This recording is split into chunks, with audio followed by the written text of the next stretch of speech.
नमस्कार सगळ्यांना. श्री स्वामी समर्थ. सो आता आपण आपल्या सेशनला सुरुवात करूया. आणि ही लिंक तुम्ही जेवढं मॅक्झिमम लोकांना शेअर करता येईल तुम्हाला तुमच्या ओळखीच्या, त्या सगळ्यांना तुम्ही शेअर करायचे. ॲटलिस्ट काही नाही करता आलं, काही लोकांना फायनान्शियली प्रॉब्लेम असतो, काही अडचण असते. सो काही नाही करता आलं तरी रेकीची लेव्हल 1 फ्री ही करू शकतात. आणि जरी रेकी लेव्हल 1 10% रिझल्ट देत असतील, पण तुमचे इंटेन्शन जर प्युअर असतील, तर नक्कीच रेकी तिथे खूप योग्य पद्धतीने 100% काम करते. सो मॅक्झिमम जेवढे तुमच्या ओळखीचे आहेत त्या सगळ्या लोकांना ही लिंक शेअर करा, जेणेकरून सगळ्यांना त्याचं बेनिफिट मिळेल. अँड येस अगेन, तुमचा व्हिडिओ ऑन करा, कारण व्हिडिओ ऑन असेल तरच आपण एकमेकांशी छान कम्युनिकेशन करू शकतो, बरोबर ना?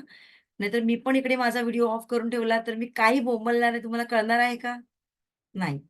येस. So great. खूप छान. येस. व्हिडिओ ऑन असल्यानंतर कसं आपल्याला पण छान एनर्जेटिक वाटतं. समोरची व्यक्ती आपलं काही आपण जे बोलतोय ते फॉलो करते की नाही करते हे सगळं आपल्याला दिसतं. त्यासाठी व्हिडिओ ऑन करायचे. Thank you so much. चल. आणि एकदा तुमची सगळ्यांची मला एनर्जी चेक करू दे. कारण आता आपण एनर्जीवर बोलणार आहोत. रेकी हा संपूर्णतः विषय एनर्जीचा आहे. हे सगळ्यांना तुम्हाला आतापर्यंत तरी कळलं असेल, की एव्हरीथिंग इज एनर्जी. आपण आपल्या शरीरात जर आपण अन्न खाल्लं नाही, तर आपल्या शरीरामध्ये एनर्जी येणार आहे का? ऑब्व्हियसली नाही. त्याचप्रमाणे आपल्याला ह्या एनर्जीची गरज आहे. कशासाठी? तर आपली सगळी डे टू डेची कामं आहेत ती जे रुटीन आहे ते प्रॉपर होण्यासाठी. ठीक आहे? चलो सुरू करूया. सगळे एनर्जेटिक आहेत? एकदा थंब दाखवा बरं. चलो. रब युअर हँड. सेशनला सुरुवात करण्यापूर्वी आपण थोडंसं गणपती बाप्पाला नमस्कार वगैरे करूया. ओम गण गणपतये नमः. श्री स्वामी समर्थ. चलो. आणि ही एनर्जी आपल्या संपूर्ण शरीरावर ग्रहण करायची आहे. येस. आज कोणाकोणाला आज एनर्जी फील करायची आहे? कारण आपले सगळे सेशन प्रॅक्टिकल असणार आहेत. बरं कोणाकोणाच्या घरी 1 पर्सन ऑलरेडी आहे आता? कारण एका घरामध्ये मला 2 पर्सन पाहिजे. अबोव्ह 15 इयर्स 15 वर्षाच्या पुढे. कोणाच्या आहे त्याने हँड रेज करा. ओके, कविता मॅडमच्या आहे. सीमा पाटील मॅडमच्या आहे. संगीता मॅडमच्या. येस. तिघा-चौघांच्या असेल तरी इनफ आहे. Yes, very good. चलो.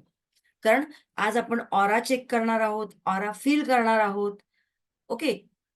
सो पाण्याला वगैरे चार्ज करायचं मी पुढे सांगेन तुम्हाला. डोंट वरी. सगळं घेणार. हं. फक्त तुम्ही एनर्जेटिक हवेत मला. कारण समोरच्याच्या एनर्जीवर डिपेंड असतं आपण किती द्यायचे.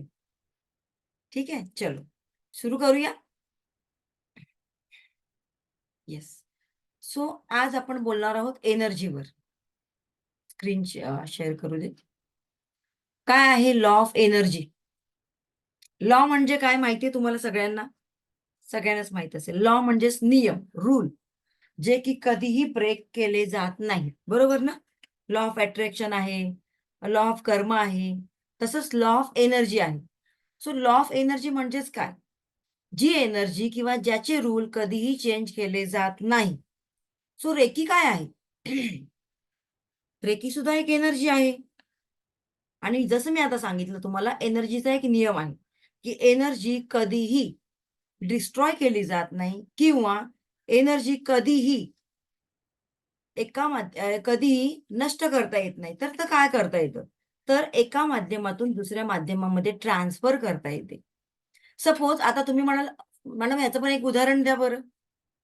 सो एक उदाहरण सांगते. आपल्या घरामध्ये 2 एनर्जी आहेत, बरोबर ना? सगळीकडे पूर्ण सृष्टीमध्ये, पूर्ण विश्वात 2 प्रकारच्या एनर्जी आहेत. Positive, negative. लोकांमध्ये पण 2 प्रकारच्याच निगेटिव्ह आहेत. Positive, negative. Yes or no? काही लोकं छान पॉझिटिव्ह बोलतात, दुसऱ्यांना अप्रिशिएट करतात. 100 लोकांमध्ये एक तरी व्यक्ती अशी असते, ती निगेटिव्ह बोलणारी असते. Yes or no? मग मला सांगा, 100 लोकांनी तुम्हाला अप्रिशिएट केलं, त्याचं मनावर घ्यायचं, की त्या एक व्यक्तींनी तुम्हाला डिसअपॉइंटमेंट केलं, त्याचं मनावर घ्यायचं? येस, सांगा बरं. कोण सांगेल? मोस्ट ऑफ आपण आपलं असंच होतं ना, जेव्हा आपण छान लग्न समारंभासाठी वगैरे तयार होऊन जातो, 5-6 मैत्रिणी किंवा 5-6 ओळखीची लोकं म्हणतात, "छान दिसतेस बरं आज." त्यातली एक कोणती तरी येते, जलसीपोटी किंवा ईर्षेपोटी की काय म्हणते आपल्याला, हा कलर नाही एवढा छान नाही दिसत आहे तुझ्यावर. आपण त्या 6 लोकांचं मत नाही ऐकत, पण ती एक जी कोण व्यक्ती आली, तिने आपलं सगळा मूड ऑफ केलेला असतो आणि आपण सुद्धा ते मनावर घेतो. का असं होतं बरं आपलं? का आपली एनर्जी डाउन होते? होतं असं तुमच्या बाबतीत? ज्यांचं होत असेल त्यांनी हँड रेज करा. येस, प्रामाणिकपणे. Yes, very good. का असं होतं बरं? ऑरा वगैरे तर वेगळा गोष्ट. प्रियंका मॅडम, प्रियंका नाही, कोण तर वेगळ्याच मॅडम होत्या. ऑरा वगैरे अजून तुम्ही शिकवलं नाही तुम्हाला. ते सोडून काय असेल बरं? रेकीच्या व्यतिरिक्त काय असेल? अजून आपण रेकी शिकलो पण नाही. कालचा एकच सेशन झाला. त्याच्या व्यतिरिक्त काय रिझन असू शकेल? येस, कोणी जरी सांगा मला. कोण सुषमा मॅडम म्हणतात निगेटिव्ह व्हायब्रेशन. येस, आणखीन कोण आहे? निगेटिव्ह इम्पॅक्ट, नजर. ओके, आणखीन काय आहे? माइंडसेट. माइंडसेट आणखी काय आहे? व्हॅलिडेशन. नाही, त्याच्या पण पलीकडचं सांगते मी आता. ओके, ठीक आहे. तुम्ही त्यापर्यंत पोहोचलात, पण त्याच्या थोडंसं पलीकडचं रिझन आहे. आपण टीव्ही ऑन ऑफ करतो. आपण जेव्हा टीव्ही बघत असतो, आपण ऑन ऑफ करतो. कोणाकडे रिमोट असतो टीव्हीचा? आपल्याकडे. बरोबर ना? मग हाच रिमोट जेव्हा तुम्ही दुसऱ्यांकडे देता ना, तेव्हा तुमचा मूड ऑन ऑफ करण्याची जबाबदारी ते लोकं घेतात. तुम्ही नाही घेत. आणि म्हणूनच जेव्हा ती 6 लोकं खूप छान बोलतात, पण ती एक व्यक्ती कोणतरी येते आणि तुम्हाला काहीतरी वाईट बोलून जाते, याचा अर्थ तुम्ही तुमच्या जीवनाचा रिमोट त्या व्यक्तीला दिलेला आहे. का नाही बरं तुम्ही एक्सेप्ट करत? की नाही, मी जशी आहे तशी आहे. 6 लोकांनी मला छान बोललंय, दॅट्स इट. 6 लोकं जास्त महत्वाची आहे, की एक व्यक्ती जास्त महत्वाची आहे? बरोबर ना? सो आपल्या जीवनाचा रिमोट आपण स्वतःकडे ठेवायचा ना, की दुसऱ्यांकडे द्यायचा. कोणाच्याही एका व्यक्तीवर किंवा कुठल्याही व्यक्तीवर आपलं जीवन किंवा आपलं राहणं, वागणं, मी कशी दिसतेय, माझं ड्रेसिंग सेन्स हे सगळं अवलंबून असतं का? मुळीच नाही. आता बघा आपल्या ग्रुपमध्ये पण 100 पैकी 2 लोकं असणार, की "मॅडम आम्हाला तुमचा सेशनच नाही आवडला. एवढं काही नाही आवडलं, ठीक-ठाक तर होतं." बरोबर ना? त्यापैकी 90 लोकं म्हणणार, ॲप्रिशिएट करणार. का बरं? काय ॲप्रिशिएट करणार सांगा बरं? हां. आणि ॲप्रिशिएट कुठे करणार? जर येस, आवडलं असेल तरच करणार. म्हणजे ते लॉजिकली पण काम करतायत, ते मनापासून कमेंट्स करतायत, म्हणजेच त्यांचं हार्ट चक्र पण ओपन आहे, तर ते पुढची गोष्ट झाली. याचाच अर्थ, की दुसऱ्यांना ॲप्रिशिएट करणं हे त्यांना माहीत आहे आणि जेव्हा त्यांना आपल्याला कळतं, की जेव्हा आपण दुसऱ्यांना ॲप्रिशिएट करतो, तेव्हा हे युनिव्हर्स आपल्यासाठी सुद्धा अशीच माणसं क्रिएट करीत असतं आणि म्हणूनच कोणाची ईर्ष्या करायची नाहीये. तो पुढे टॉपिक येईल. पण आता आपण बघूया लॉ ऑफ एनर्जी म्हणजे काय आहे. ठीक आहे. सो लॉ म्हणजेच काय? जो की कधीही बदलत नाही. मग रेकी काय आहे? आता आपण रेकीबद्दल जाणून घेऊया. एकच मिनिट.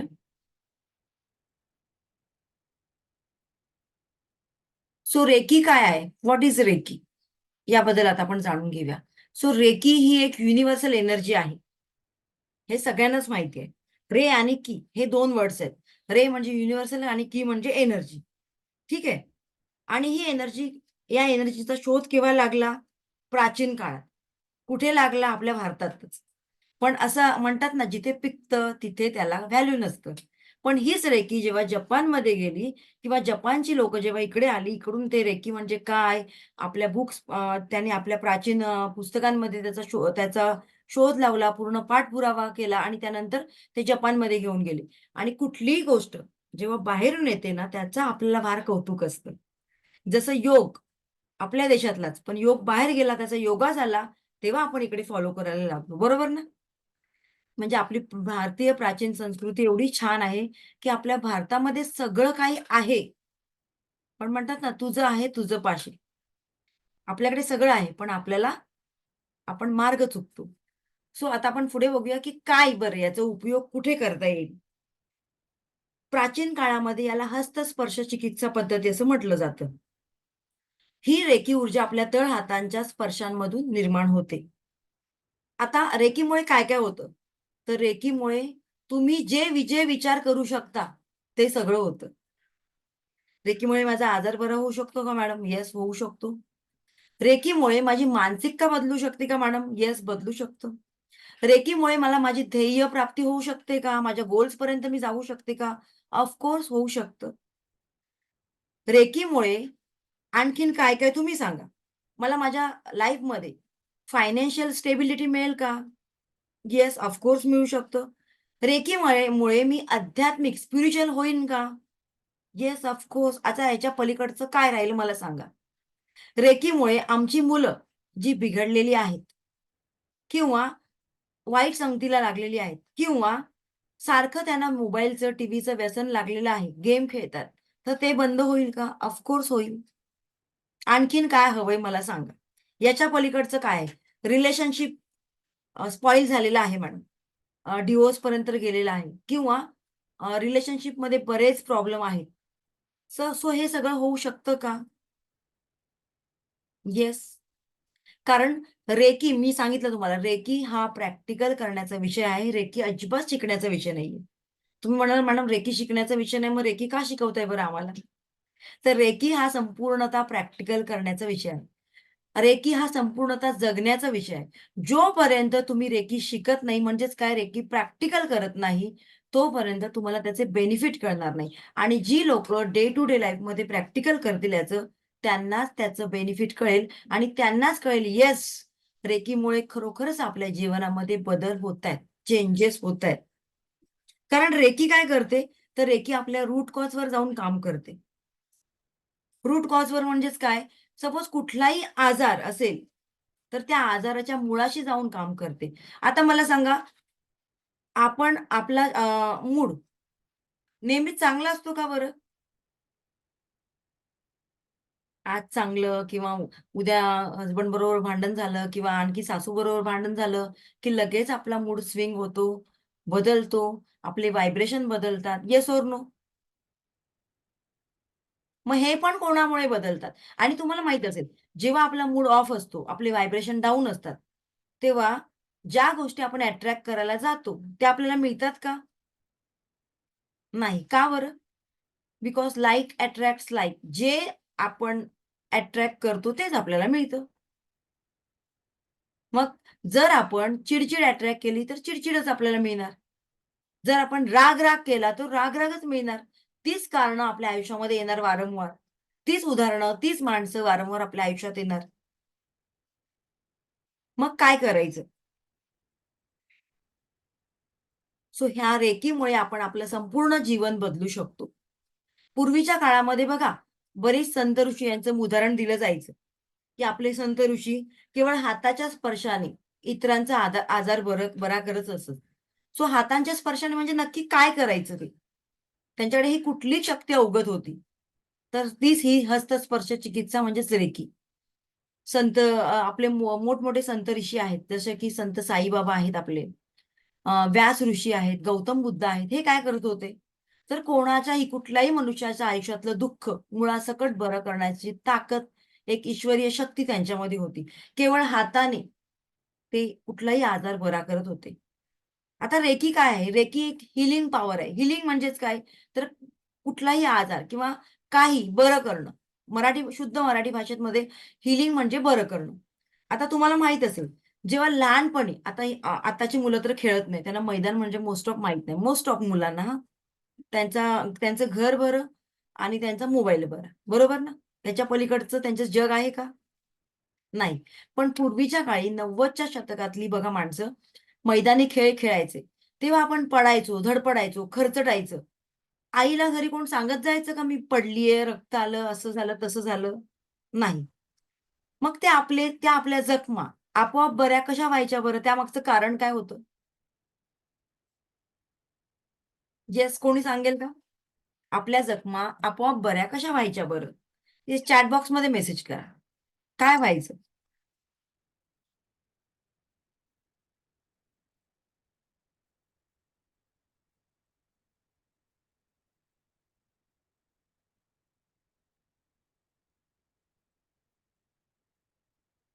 धूळ माती लागून नाही. तर आपल्या स्वतःमध्ये एक हीलिंग पॉवर आहे. आपल्यामध्ये अशा बऱ्याच सुपर पॉवर आहेत. आपल्याला जरी आपण सामान्य माणूस वाटलो असतो, तरी सुद्धा आपल्या स्वतःमध्ये बऱ्याच सुपर पॉवर आहेत. पण त्या बाहेर केव्हा येतात? योग्य वेळेला. ती योग्य वेळ केव्हा येते? जेव्हा दणाणून आपलं एखाद्याशी भांडण होतं ना आणि समोरच्याला आपण चॅलेंज करतो, "थांब तुला दाखवतेच आता मी.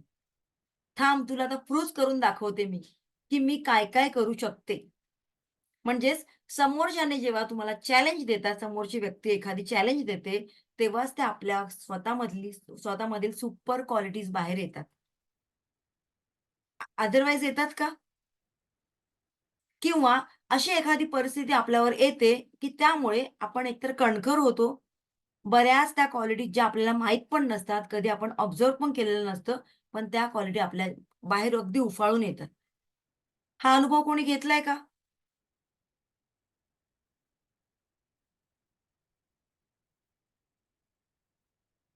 येस. दीपाली मॅडम म्हणतात येस. आणखीन कोणी घेतलंय बरं? प्रिया, एक मिनिट हां. संगीता म्हणतात येस. अच्छा, अपर्णा म्हणतात येस. रुपाली म्हणतात येस. हो, बऱ्याच लोकांनी घेतलेलं आहे. म्हणजेच काय, जोपर्यंत कोणाशी तरी आपली म्हणतात ना, कोणाशी तरी आपलं मतभेद होत नाही, कोणाशी तरी आपली तुलना होत नाही, तोपर्यंत आपण अगदी थंड असतो. जैसे की त्याचे. पण ज्या दिवसापासून कंपॅरिझन व्हायला सुरुवात होतं, त्या दिवशी काय माहीत नाही, पण आपल्यातले सगळे गुण बाहेर यायला लागतात. पण हेच जर मी तुम्हाला सांगितलं आपल्या सगळ्यामध्ये त्या सुपर पॉवर आहेत, फक्त त्याच्यावर फोकस करायला शिका, तर हे कोणच करणार नाही. करेल का कोण? येस करेल का कोण? नाही करणार. पण जोपर्यंत मी समोरचा व्यक्ती तुम्हाला सांगत नाही किंवा तुम्हाला त्यासाठी प्रोत्साहित करत नाही, तोपर्यंत तुम्ही काहीच नाही करणार. आता मी सांगते इथे बसलेले जेवढी लोकं आहेत, त्या लोकांपैकी 50% लोकं अशी असतात, की आपल्या आयुष्यामध्ये जे हवंय ते अचीव्ह करू शकतात. जे हवंय ते. पण हे त्यांना सांगणारं कोणतरी हवं असतं. त्यांना त्याच्यासाठी सपोर्ट करणारं कोणतरी म्हणतात ना, एक इनिशियली थोडासा सपोर्ट करणारा कोणतरी हवा असतो. एक पायरी चढली, 2 पायरी चढली, की पुढच्या पायऱ्या त्या आपोआप चढत जातात. पण त्या पायऱ्यांपर्यंत किंवा त्या स्टेपपर्यंत, त्या सक्सेस स्टेपपर्यंत घेऊन जाणारी एखादी व्यक्ती आपल्या आयुष्यात असावी लागते. मग पुढचा प्रवास सोपा जातो. जसं की आपण सगळेच मुंबईकर म्हणा, पुणेकर म्हणा, सगळेच आपण प्रवास करतो, ट्रेनचा प्रवास करतो आणि सपोज त्या ट्रेनच्या कंपार्टमेंटमध्ये, त्या गर्दीमध्ये असा एक ग्रुप आहे, त्या ग्रुपमध्ये बरेच लोकं अशी आहेत, की त्यांचं स्वतःचं गोल्स नाहीये, काही नाही, काही नाही, काही नाही. जगायचं म्हणून आयुष्य जगतायत आणि त्याच प्रवासामध्ये, त्याच कंपार्टमेंटमध्ये आपण पण कुठेतरी बसलोय आणि जेव्हा आपलं स्टेशन येते किंवा जेव्हा आपलं डेस्टिनी येतं, तेव्हा ते यायच्या आधीच मागून धक्का मारला, की पुढे पुश. मुंबईची तर परिस्थिती अशीच आहे. जिथे तुम्हाला उतरायचंय तुम्हाला न सांगता मागचे धक्का मारून उतरवतात. Yes or no? Yes, yes or no? Hand raise करायचे. मग विचार करा, जर त्या ग्रुपमध्ये आपण असा ग्रुप सिलेक्ट केला तर, की ज्या ग्रुपमध्ये खूप छान माणसं आहेत, ज्यांची प्रगती झालेली आहे, जी लोकं आपल्याला एन्करेज करतात पुढच्या चांगल्या उत्तम प्रवासासाठी, आपल्या सक्सेसकडे नेण्यासाठी. मग त्या समूहामध्ये तुम्ही असाल, तर मला सांगा तुमची प्रगती 100% होणार की 50% होणार? सो हे कोणी डिसाईड करायचंय? आपण. आणि म्हणूनच आपण कुठल्या ग्रुपबरोबर राहतो, आपण कुठल्या व्यक्तींबरोबर राहतो, तिथे टाईमपास करणारे आहेत का? की तिथे आपल्याला एन्करेज करणारे आहेत, प्रोत्साहित करणारे आहेत, हे सगळं आपण चेक करायचंय. कारण जशी एनर्जी असते तसे तुम्ही होता. Yes or no? काही घरांमध्ये असं असतं, की किंवा काही आपल्या मैत्रिणी अशा असतात, वारंवार त्यांचं दुःख आपल्याला सांगतात. येस, शेअरिंग चांगली गोष्ट आहे. पण ते दुःख ऐकण्याची एक लिमिट असते. एकदा ऐका, दुसऱ्यांदा ऐका, तिसऱ्यांदा ऐका. वारंवार तिचं दुःख ऐकून आपण तिला वीक करायचं, की तिला स्ट्राँग करायचं सांगा मला? येस, काय करायचं? स्ट्राँग करायचं ना? मग काय बोलायचं बरं तिला? की तुझं जर हे दुःख असेल आणि वारंवार तू जर मला सांगत असशील, तर त्याच्यावर एकतर तू सोल्युशन काढ, नाहीतर तू स्वतः सक्षम हो. की तिला खतपाणी घालायचं, तिच्या दुःखाला खतपाणी घालायचं? राइट? आणि म्हणूनच नेहमी तुमच्या समोर जर एखादी व्यक्ती आली, तिचं रडगाणं एकदा ऐका, दोनदा ऐका, ठीक आहे. आपल्यावर विश्वास असतो त्या व्यक्तीचा म्हणून ती आपल्या मनातलं आपल्याला काहीतरी शेअरिंग करत असते. पण ते शेअरिंग करताना आपलं काम असं असतं, की आपण त्या समोरच्या व्यक्तीला सक्षम बनवायचं, ना की तिला आणखीन हळवं, आणखीन वीक बनवायचं. ठीक आहे? सो आता आपण पुढे जाऊया. How how can we can feel reiki. आता आपण ही रेकी शक्ती जी आहे, जी ब्रह्मांडीय ऊर्जा आहे, युनिव्हर्समधून जी येणारी ऊर्जा आहे, ती कशी बरे बघायची आपल्या हातामध्ये कशी फील करायची? सो हा एक प्रॅक्टिकल सेशन आहे. रेडी आहात सगळे? चला. सो आता सगळ्यांनी एक थोडंसं पाणी पिऊन घ्या, लवकर. 1 मिनिटं देते तुम्हाला सगळ्यांना.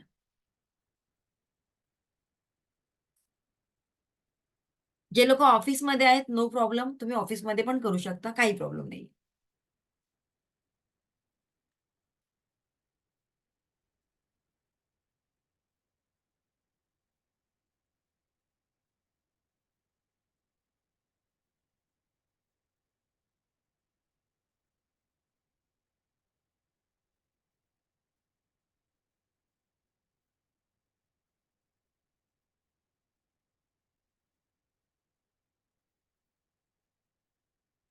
ओके. झालं असेल तर चला जागेवर या. हं. कुठल्याही विद्येचं जेव्हा आपण आपल्या कुठलीही विद्या आपल्याला फील करायची असते, तेव्हा एका शांत निवांत जागी बसणं गरजेचं आहे. सो चेक करा बरं तुमच्या घरामध्ये शांतता आहे का आधी? चलो. सगळ्यांनी आधी रेकीला कॉल करायचे. कसा करायचा मी सांगते. माझ्या पाठोपाठ मनातल्या मनात बोलायचंय तुम्हाला. येस, सगळ्यांनी हात जोडायचे. चष्मा असेल तर काढून ठेवा साइडला जरा वेळ. कारण कुठल्याही प्रकारचे ब्लॉकेजेस आपल्याला नकोत. ओके. चलो. मी दिव्य रेकी शक्तीची आभारी आहे. मी स्वतःची आभारी आहे. मी माझे माता-पिता तथा गुरुजनांचे आभारी आहे. तुमचे इष्टदैवत त्यांचे नाव घ्या. जसे की माझे इष्टदैवत स्वामी समर्थ महाराज आहेत. मी स्वामी समर्थ महाराजांचे आभारी आहे. तुमचं कुलदैवत किंवा कुलदेवी यांना आवाहन करा. मी कुलस्वामिनी तुळजाभवानी मातेची आभारी आहे. रेकी अमृत, रेकी अमृत, रेकी अमृत. वरून ब्रह्मांडातून एक पांढरा शुभ्र प्रकाश माझ्याकडेच बघायचे. डोळे बंद नाही करायचे, माझ्याकडे बघायचे. वरून ब्रह्मांडातून एक पांढरा शुभ्र प्रकाश माझ्या सहस्त्रार चक्रातून माझ्या संपूर्ण शरीरात प्रवेश करीत आहे. शरीरातून वर, वर, वर अनाहतमधून माझ्या दोन्ही हातांमध्ये, दोन्ही तळ हातांमध्ये ही दिव्य रेखीची ऊर्जा प्रवाहित होत आहे, प्रवाहित होत आहे, प्रवाहित होत आहे. दोन्ही हात अशा प्रकारे जवळ-दूर, जवळ-दूर करायचे, टच करायचं नाहीये. हळू करायचे. संपूर्ण लक्ष आपल्या हातांवर फोकस करायचे.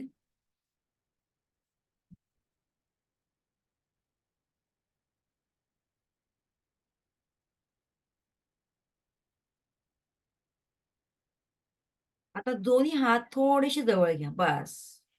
बघा बरं, आपले हात एकमेकांकडे आपोआप आकर्षित होत आहेत का? काही मॅग्नेटिक फील्ड आपल्या हातामध्ये आल्यासारखं जाणवतंय का? असं वाटतंय का आपले हात एकमेकांकडे आपोआप ओढले जातायत? एक प्रेशर आल्यासारखं जाणवतंय का? ज्यांना आलं असेल त्यांनी हँड रेज करायचे. ओके. चलो व्हेरी गुड. खूप छान. येस. सो यालाच म्हणतात reiki energy. Yes, yes doctor Kanchan thank you so much. Amrita madam thank you so much. Yes. याला म्हणतात रेकी एनर्जी. आणि याच एनर्जीवर आपल्याला काम करायचंय. ते कशा पद्धतीने? ते आता आपण पुढे बघूया. आता आपण जाणून घेणार आहोत, why I want to learn reiki. एक पुढची स्लाईड दाखवते तुम्हाला इन शॉर्ट. सो रेकी म्हणजे काय? ते आपण बघितलं. आपले संत ऋषी आहेत, त्यांच्याकडे ही विद्या ऑलरेडी होती. हाऊ कॅन वी टीच? आता हे कसं शिकता येतं? तर ही एक गुरु-शिष्य परंपरा पद्धती आहे आणि ज्यामुळे रेकी रेकीचं नॉलेज आपण गुरुकडून शिष्याकडे ट्रान्सफर होतं. ज्या क्षणी तुम्ही अटेन्डमेंट घेता किंवा शक्तिपात घेता, त्या क्षणी हे नॉलेज गुरुकडून शिष्याकडे ट्रान्सफर होतं. ठीक आहे. आता आपण पुढची स्लाईड बघूया.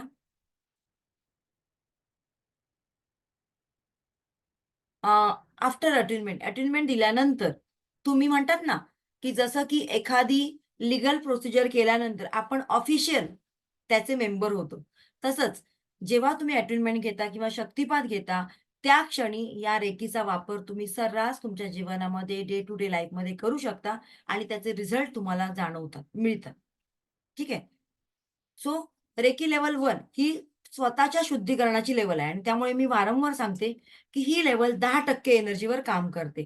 लेव्हल 2 जी आहे, पुढची लेव्हल ज्याच्यामध्ये डिस्टन्सने आपण हीलिंग करू शकतो एखाद्याला, एखाद्याच्या माइंडशी कनेक्शन करू शकतो.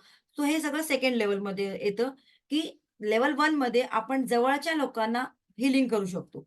पण लेव्हल 2 मध्ये जागेचं डिस्टन्स राहत नाही, कंडिशन राहत नाही. त्यामुळे तुम्ही जगाच्या कोपऱ्यात कुठल्याही व्यक्तीला डिस्टन्सने हीलिंग देऊ शकता.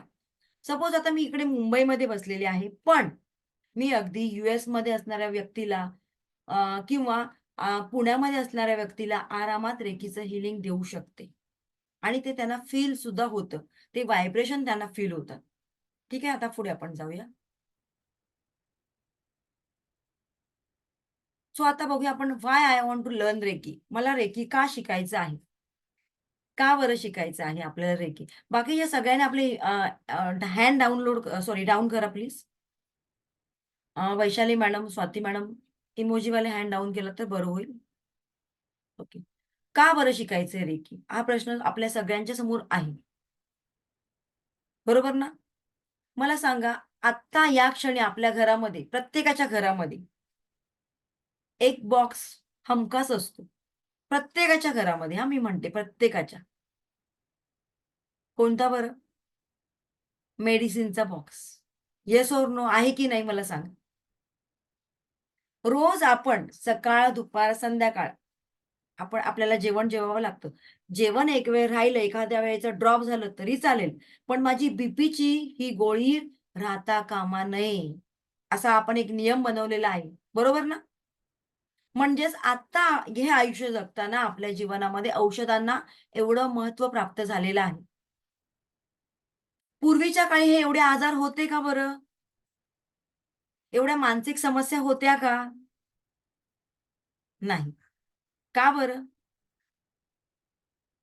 पूर्वीच्या काळी सुद्धा या सगळ्या गोष्टी होत होत्या. पण आता काय झालंय, सोशल मीडियाचा सर्रास वापर झाल्यामुळे नको त्या गोष्टी सुद्धा आपल्याला कळायला लागल्यात. एखादा छोटासा हलका-फुलका आजार झाला, त्याची लक्षणं काय आहेत ते आपण जाणून घेतली. बाबा सर्दी होते किंवा खोकला होतोय. आपण ते YouTubeवर जाऊन Google बाबाला विचारतो, हे कुठल्या आजाराचं लक्षण आहे? तो YouTubeवरचा Google बाबा आपल्याला हजार कारणं सांगतो, हजार त्याची आजार सांगतो आणि आपण ते आजार आपल्याला स्वतःलाच झालेले आहेत असे गृहीत धरतो. बरोबर ना? अरे बापरे! हे मला पण असंच होतंय, अशीच लक्षणं आहेत काहीशी. मग मला हा आजार तर नसेल ना झाला? आपण लगेच मॅच करायला लागतो तिथे.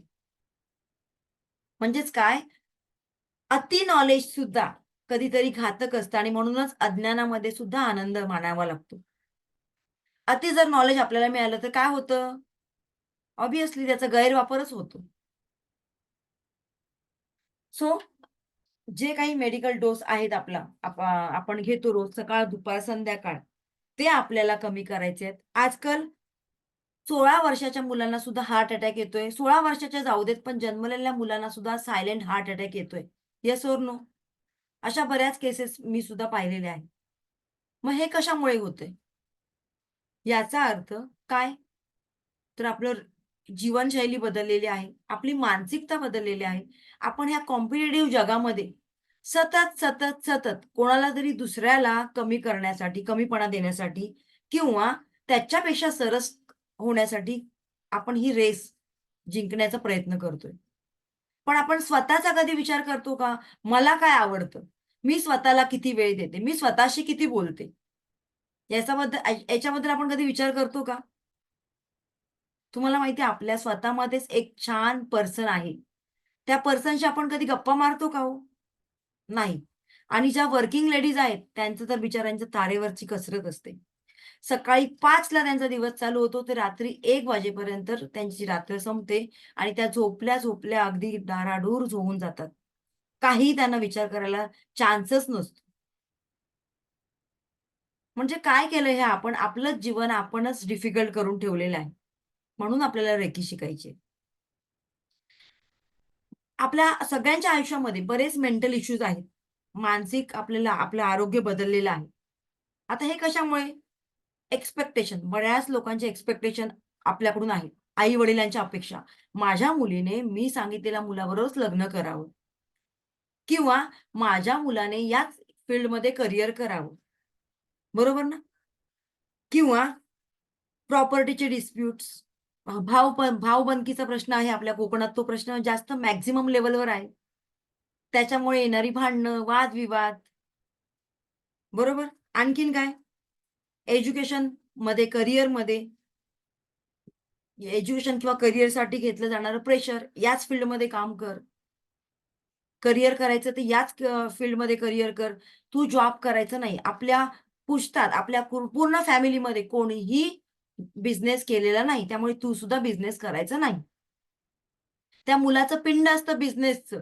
पण आई-वडिलांच्या किंवा घरातल्यांच्या प्रेशरमुळे बिचारा जी मिळेल ती नोकरी करतो. म्हणजेच काय? प्रेशराईज केलं जातं, दबाव आणला जातो. काही मुलं नशेच्या आहारी जातात, ॲडिक्शन, अल्कोहोल, ड्रग्स. बरोबर ना? त्याचबरोबर आज सगळ्यांकडे हा सुद्धा एक प्रश्न सगळ्यांच्या आयुष्यामध्ये आहे.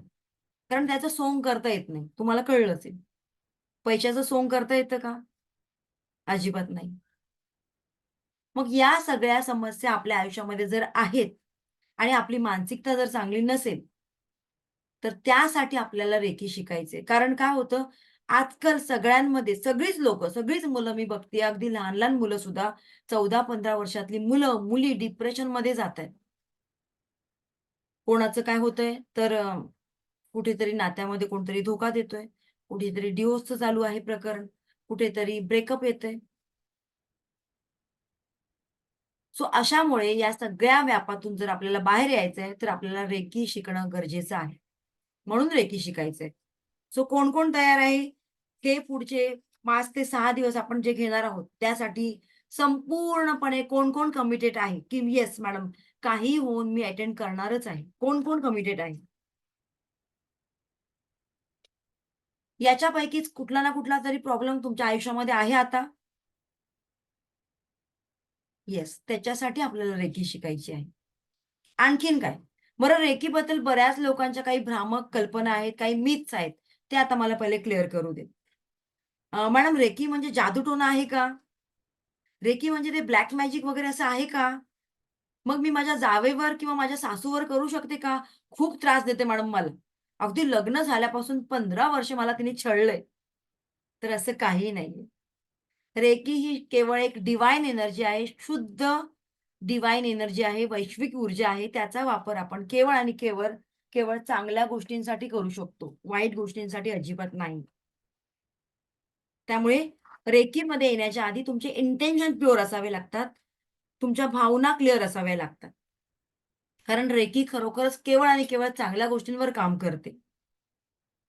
कोण-कोण जो आहे याच्यापैकी कोण आहे, की ज्याने रेकीचं लेव्हल 1-2 केलेलं आहे मे बी असं कोण आहे का? कारण ती लोकच मला उत्तम प्रकारे सांगू शकतात, "मॅडम रेकी वर्क करते." कोण आहे का बरं?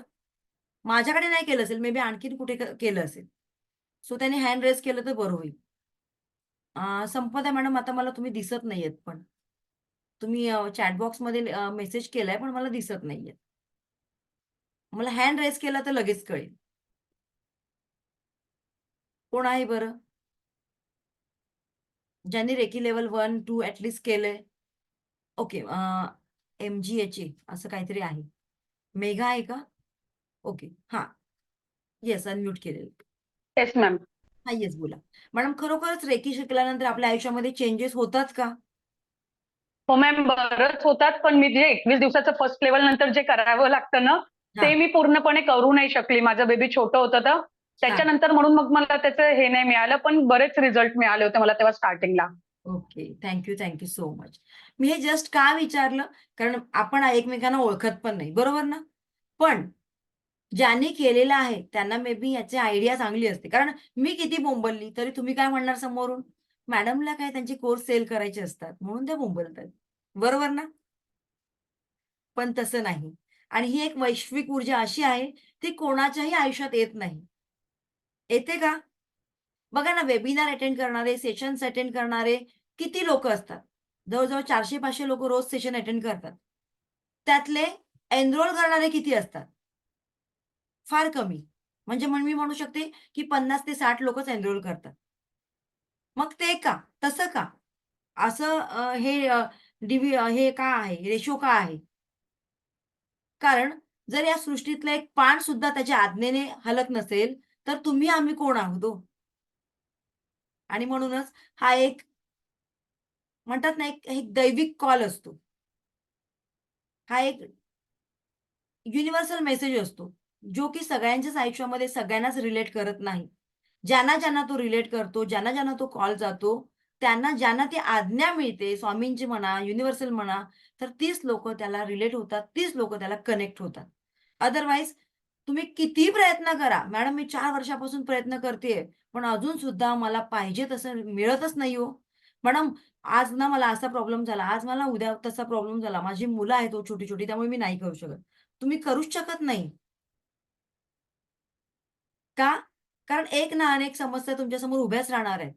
तुम्हाला अजून तो मेसेज रिलेट होत नाहीये आणि ज्यांना रिलेट होतो, समजून जायचं की आपला पुढचा पाथ ईझी झालेला आहे. क्लिअर आहे? सो आता आपण बघूया रेकीचा आणि आपल्या पास्ट लाईफचा काही संबंध आहे का? येस, आपल्या रेकीचा आणि आपल्या पास्ट लाईफचा संबंध आहे. काही गोष्टी आपण आपल्या पास्ट लाईफमधून घेऊन आलेलो असतो आणि ज्यांचा पास्ट लाईफ चांगला असतो, त्यांना हे आताचं प्रेझेंट लाईफ चांगलं मिळतं. छान नवरा, हसबंड, छान चांगलं कुटुंब, फायनान्शियली चांगले असतात, अगदी स्टेबल असतात, साउंड असतात आणि छोटे-मोठे प्रॉब्लेम्स, छोट्या-मोठ्या समस्या आपल्या सगळ्यांच्याच आयुष्यात असतात. त्या असायलाच पाहिजे. रोज ताटामध्ये गोड-गोड दिलं, तर तुम्ही खाणार आहात का? नाही. त्यामुळे छोट्या-छोट्या भांडण, तक्रारी या गोष्टी असायलाच पाहिजे. पण या छोट्याचं स्वरूप जेव्हा मोठ्यांमध्ये होतं, तेव्हा समजून जायचं, की आपला पास्ट लाईफ कुठेतरी आपण पास्ट लाईफमध्ये काहीतरी गडबड केलेली होती. आपला पास्ट लाईफ कुठेतरी चांगला नव्हता आणि म्हणूनच जे पास्ट लाईफमधले काही भोग असतात, ते आपल्याला भोगावे लागतात. ते कॅरी फॉरवर्ड होतात केव्हा? आपल्या प्रेझेंटमध्ये आणि आपण मग वारंवार म्हणतो स्वतःच्या मनाशी, "माझ्याच बाबतीत असं का? मी काय केलं बरं वाईट? मी तर सगळ्यांची छान वागतेय." आता तू सगळ्यांची छान वागते, पण पास्ट लाईफमधले बाई तुझे काही जे कर्माच कॅरी फॉरवर्ड होऊन आलेले आहेत, ते अजून बॅलन्स झालेले नाहीयेत. म्हणून हे असं होतंय. क्लिअर झालं? मग काय करायचं? रडत-रडत ते कर्माच आपले क्लिअर करण्याचा प्रयत्न करायचा का? अजिबात नाही. बॅलन्स तर व्हायचंय. हाऊ एनी बॅलन्स तर व्हायचंय. मग का बरं रडत-रडत करायचं? जर ज्या सगळ्या गोष्टी आहेत त्या हसत मुखाने सामोरं जायचं. That's it. कारण तो बसलाय आपल्याला सांभाळणारं. त्याने एवढे कष्ट आपल्याला दिलेत याचाच अर्थ त्याला माहिती आहे, की ही बाई किंवा हा व्यक्ती खूप सक्षम आहे सगळं पेलण्यासाठी. म्हणून त्याला मी एवढं सगळे एफर्ट्स टाकायला सांगते किंवा मी त्याला एवढे कष्ट दिलेले आहेत. ज्या नॉर्मल लेडीज असतात, ज्या आयुष्यामध्ये काहीच करू शकत नाहीत, त्यांच्या वाटेत काही समस्या येतात का हो? मुळीच नाहीयेत. समस्या कोणाच्या वाटेत येतात? ज्यांची स्वप्न मोठी असतात, ज्यांचे गोल्स मोठे असतात, ज्यांना पुढचा मोठा टप्पा गाठायचा असतो, त्यांच्याच आयुष्यामध्ये प्रॉब्लेम येतात. क्लिअर झालं? सो कोणाकोणाच्या आयुष्यामध्ये प्रॉब्लेम येतात मोठे-मोठे त्याने हँड रेज करा. कारण आपला पल्ला मोठा आहे. तुमच्याबरोबर मी पण आहे. पण रेकीच्या कृपेने या सगळ्या प्रॉब्लेम्सला सोल्युशन मिळतं आणि येस माझ्या आयुष्यामध्ये सुद्धा ते सोल्युशन मला मिळालेलं आहे. Yes. Thank you so much. So हे पास्ट लाईफमधले जे आपले ब्लॉकेजेस आहेत ना, त्यालाच म्हणतात भोग आणि हे भोग आपल्याला याच जन्मामध्ये, याच आयुष्यामध्ये क्लिअर करायचे आहेत. कारण इथे क्लिअर केले तर आणखीन पुढचा जन्म अडकून राहायचंय का तुम्हाला? नाही. पुढचा जन्म तर चांगला पाहिजे ना, म्हणून इथेच क्लिअर करायचे. फिट्टम फिट. क्लिअर? चला पुढे जाऊया. सो या पास्ट लाईफ मधले जे काही भोग किंवा अडथळे ब्लॉकेजेस आहेत ते दूर करण्यासाठी रेकी आपल्याला सपोर्ट करते, रेकी हेल्प करते. जे की आधी प्रॉब्लेम आपल्याला एवढे मोठे मोठे वाटतात, तर ते आता रेकी केल्यामुळे त्या प्रॉब्लेमची क्षमता कमी व्हायला सुरुवात होते. आपल्याला पाहताना ते प्रॉब्लेम कमी वाटायला लागतात. कारण त्याच्यावर सोल्युशन सुद्धा हे युनिव्हर्स काढायला सुरुवात करतो. येस, कोणीतरी मेसेज केलाय मॅडम, माझ्या आयुष्यामध्ये प्रॉब्लेमच प्रॉब्लेम आहेत. Okay, Vrushali madam, don't worry madam. जर तुम्ही प्रॉब्लेमवर फोकस केलात, तर प्रॉब्लेमच दिसणार. ते मी पुढे सांगेन तुम्हाला. पण जर तुम्ही दिशा बदललात, तर तुम्ही सोल्युशनवर गेलात, तर तुम्हाला सगळीकडे सोल्युशन दिसणार. सगळीकडे चांगली माणसं दिसणार. जोपर्यंत तुम्ही तुमचा चष्मा बदलत नाही, तोपर्यंत तुम्हाला या गोष्टी पॉसिबल नाही. चष्मा बदलायचा म्हणजे दुसरा चष्मा आणायचा का? नाही. आपला दृष्टिकोन बदलायचा आहे. जोपर्यंत तुम्ही स्वतःला म्हणत राहणार, की माझ्या माझ्या अवती-भोवती सगळी वाईटच माणसं येतात, माझ्याशी कोण चांगलंच नाही, तोपर्यंत तुमच्या आयुष्यात सगळ्या अशाच गोष्टी घडणार. ज्या क्षणी तुम्ही स्वतःला सावरणार आणि म्हणणार, "नाही, आजपासून मी माझं आयुष्य पूर्णपणे बदलण्याचा प्रयत्न करणार आहे. आजपासून माझ्या आयुष्यामध्ये सगळी माणसं आहेत ती चांगलीच असणार आहेत. पुढचा माझा प्रवास खूप छानच असणार आहे." मग बघा हे युनिव्हर्स तुम्हाला कसं सपोर्ट करतं. कारण का युनिव्हर्स आपल्या व्हायब्रेशनला कॅच करतं. जसे तुमचे व्हायब्रेशन, कारण युनिव्हर्सला कुठली लँग्वेज कळत नाही. त्याला फक्त व्हायब्रेशनची लँग्वेज कळते, तुमची कंडिशन कळते, तुमची फ्रिक्वेन्सी कळते. बरोबर? सो हे ब्लॉकेजेस दूर करण्यासाठी रेकी मदत करते. आता रेकी शिकण्यासाठी वयाची कंडिशन आहे का? येस. आता वयाची कंडिशन आहे, हे मी अशासाठी म्हणेन, की कोणीही रेकी शिकू शकतं. अगदी ज्या मुलीला समज आहे, ज्या मुलांना समज आहे, अगदी 12 वर्षापासून कुठलीही व्यक्ती रेकी शिकू शकते. पण मोस्ट ऑफ लहान मुलांचं कसं असतं, कॉन्सन्ट्रेशन व्यवस्थित नसतं. म्हणून 15 वर्षाच्या पुढची लोकं रेकी शिकू शकतात. मी माझ्या बॅचमध्ये जवळ-जवळ गेल्याच बॅचमध्ये 9 ते 10 वर्षाच्या 3-4 मुलींना रेकी ट्रीटमेंट दिलेलं आहे. त्यांच्या आई-वडिलांचं म्हणणं होतं, "मॅडम हिला अटेंडमेंट द्या. ती खूप छान आमच्याबरोबर ती सुद्धा प्रॅक्टिस करते." तर मी म्हटलं, "छान आहे, त्या मुलीचं नशीब किती छान असेल." विचार करा, की एवढ्या कमी वयात ती रेकीचं अटेंडमेंट घेते लेव्हल 1चं. म्हणजेच हे असं एक आहे ना डिव्हाइन एनर्जी, की कोणी त्याच्याशी लगेच कनेक्ट होत नाही. तुमचे कर्माच जर चांगले असतील, तर तुम्ही लगेच कनेक्ट होता. तुमच्या कर्मांमध्ये लिहिलेलं असेल, की नाही अजून तुला काहीतरी भोगायचं आहे, तर तुम्ही नाही कनेक्ट होणार. कितीही प्रयत्न केलात तरी तुम्ही कनेक्ट होऊ शकत नाही. सो असा त्याचा एक साधा सोपा रूल आहे. ठीक आहे. कंडिशन काही नाही. 13-14 वर्षावरील कुठलीही व्यक्ती रेकी शिकू शकते. बरं आणखीन एक आहे. मॅडम रेकी शिकल्यानंतर आम्ही नॉन खातो, तो सोडून द्यायचं का? आम्ही कोकणी लोकं आहोत. मग मांस-मच्छी कसं सोडायचं बरं? येस, मांस-मच्छी खाल्ल्यानंतर आपल्या स्पिरिच्युअल प्रगतीमध्ये थोडेसे अडथळे येतात. पण याचा अर्थ असा नाही, की तुम्ही पूर्णपणे सोडून द्याल. तुम्ही खाऊ शकता. तुम्हाला आवडतं, तुमच्या मनामध्ये काही गिल्ट नाही वाटत, तर तुम्ही खाऊ शकता, नो प्रॉब्लेम. पण ज्या क्षणी आपल्या मनामध्ये गिल्ट येतो, की "अरे बापरे! मी त्या कोंबडीला मारून खाल्लंय." तर हा गिल्ट आला ना, की मग समजून जायचं की नाही, आपण आता सोडलेलं बरं. जोपर्यंत तो गिल्ट येत नाही तुम्हाला, तोपर्यंत तुम्ही खाऊ शकता, नो प्रॉब्लेम. क्लिअर आहे? सो हे तुमच्यावर आहे. तिथे काही कंडिशन नाही, की खायची आहे, की सोडून द्यायची आहे, तुमच्यावर आहे. ओके. आता आणखीन बघूया पुढे. पिरियड्समध्ये आम्ही रेकीचं हीलिंग घेऊ शकतो का मॅडम? येस, ऑफ कोर्स घेऊ शकता. लेडीजला पिरियड्स येतात म्हणजे हे निसर्गाची एक देणगी आहे ना. त्याच्यामध्ये उलट पिरियड्समध्ये लेडीजची शक्ती जास्त असते, पॉवर जास्त असते. फक्त एवढंच की आपण देवळात जात नाही. का? कारण आपली ऑलरेडी एनर्जी जास्त असते. तिथे असणाऱ्या देवाची एनर्जी जास्त असते आणि त्यामुळे त्या एनर्जीला किंवा आपली एनर्जी मॅच होऊ शकत नाही म्हणून आपण देवळामध्ये जायचं नसतं. आणि आपल्या आई-वडिलांनी, आपल्या पूर्वजांनी आपल्याला लहानपणापासून सांगितलेलं असतं, की या वेळेला थोडंसं आपल्याला आपली मानसिकता चेंज झालेली असते, चिड वाढलेली असते आणि म्हणून थोडंसं आपण डिटॅच होण्यासाठी आपण थोडंसं लांब राहायचं. क्लिअर? काहींना अंगदुखीचा त्रास होतो, कंबर दुखते, पाय दुखतात. मग त्याच्यासाठी थोडंसं रिलॅक्स, आराम म्हणून ती वेळ पाळायची असते. आता आणखीन पुढे बघूया. रेकीचं आणि रेकीमुळे आपल्या कार्मिक बंधनांपासून आपली मुक्तता होण्यासाठी आपल्याला मदत होते. ठीक आहे. कार्मिक बंधनांपासून आपली मुक्तता होते. आपण पास्ट लाईफमध्ये काही चुका केलेल्या आहेत, त्या कोणाला आठवतात का हो? पास्ट लाईफमध्ये ना मी असं-असं होती, मी तर ते केलं होतं. असं आठवतंय का कोणाला? नाही. पास्ट लाईफमध्ये आपण काय केलेलं असतं, मला, तुम्हाला असं कोणालाच आठवत नाही. कारण त्या परमेश्वरानेच आपल्याला तशा पद्धतीने केलेलं आहे. जेव्हा आपला नवीन जन्म येतो, तेव्हा आपल्याला त्या जन्मातलं आदल्या जन्माचं काही आठवत नाही. सो आपण ज्या चुका आधी केलेल्या असतात, कळत-नकळत कोणाला त्रास दिलेला असतो, कोणाला लुबाडलेलं असतं, तर त्याची मुक्तता करण्यासाठी सुद्धा आपल्याला रेकी हेल्प करते. तुमच्या बघण्यात असं असेल बघा, काही माणसं साधी देवाची कधी पूजा करत नाही. साधं त्यांचं नाव पण नसतं तोंडात. पण त्यांचं खूप छान आहे, चंगळ आहे. कोणाला मदत करणं किंवा कोणाच्या हातावर काही ठेवणं हे सुद्धा त्यांना माहीत नसतं. पण त्यांची चंगळ आहे, खूप छान आहे. तुम्हाला काय वाटतं? ते असंच असेल का छान? नाही. त्यांच्या पास्ट लाईफमध्ये मे बी त्यांनी खूप छान काहीतरी केलेलं असेल आणि त्याचं पूर्वसंचित कर्म अजून त्यांच्या गाठीशी आहे आणि म्हणूनच त्यांचं अजून चांगलं आहे. पण हे जेव्हा पूर्वसंचित कर्म संपतं, तेव्हा मात्र त्यांच्या लाईफमध्ये डाउनफॉल यायला सुरुवात होतं.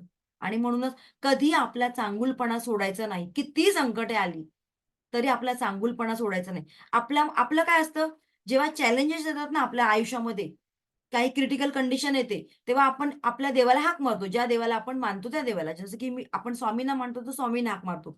पण एक अशी वेळ येते, की ती कंडिशन फार वाईट असते आणि मग आपण आपल्या देवावरचा विश्वास उडून जातो. पण तीच वेळ असते तुमच्या कसोटीची हे आपण विसरतो. देव पण आपली परीक्षा बघत असतो, की एवढ्या कठीण प्रसंगामध्ये सुद्धा हा माझं नाव घेतोय का? कारण स्वामी आपल्या आयुष्यात येण्याच्या आधी आपली कसोटी घेतात, परीक्षा घेतात आपली, की खरोखरच हा माझा सेवेकरी होण्यासाठी पात्र आहे का? आणि म्हणूनच जे सेवेकरी आहेत त्यांना हा अनुभव चांगला असेल, की त्यांची सेवा केल्यानंतर आपल्या आयुष्यामध्ये सुरुवातीला खूप संकटे येतात. ती संकटे आपली परीक्षा घेण्यासाठी आलेली असतात. सो या सगळ्या परीक्षांना आपण पास होऊ शकतो, सगळ्या परीक्षांमध्ये आपण रेकी शिकल्यानंतर. इथपर्यंत क्लिअर आहे सगळ्यांचं? Yes, thank you so much. तुमचा नाव नाहीये, नंबर आहे त्यामुळे तुमचं नाव नाही घेऊ शकत मी. आता पण आणखीन एक सांगते, कितीही परिस्थिती बेकार झाली, वाईट झाली, तरी आपण आपला चांगलं कर्म कधी करायचं सोडायचं नाहीये. क्लिअर आहे सगळ्यांचं? आता एक कर्माबद्दल एक छोटीशी स्टोरी आहे. सांगू का? जर तुमची परमिशन असेल तर. असेल तर हँड रेज करा म्हणजे मला कळेल. ओके. आपण जे बोलतो ना वारंवार, मीच काय केलं, मीच कसं काय असं वाईट केलं, मला असं घर मिळालं, मला असा नवरा मिळाला. तर त्याच्याबद्दल एक छोटीशी स्टोरी सांगते. 2 मित्र आहेत. ओके. आणि ते मित्र अगदी छान जिगरी दोस्त आहेत दोघांचे एकमेकांचे. त्याच्यातला एक आहे, तो खूप छान स्पिरिच्युअल आहे. देवाला मानणारा, मानवसेवा करणारा किंवा कुठेही जो माणूस अडला आहे, अडल्या-नडल्याला मदत करणारा असा आहे. आणि एक आहे, आता याचं नाव ठेवूया आपण.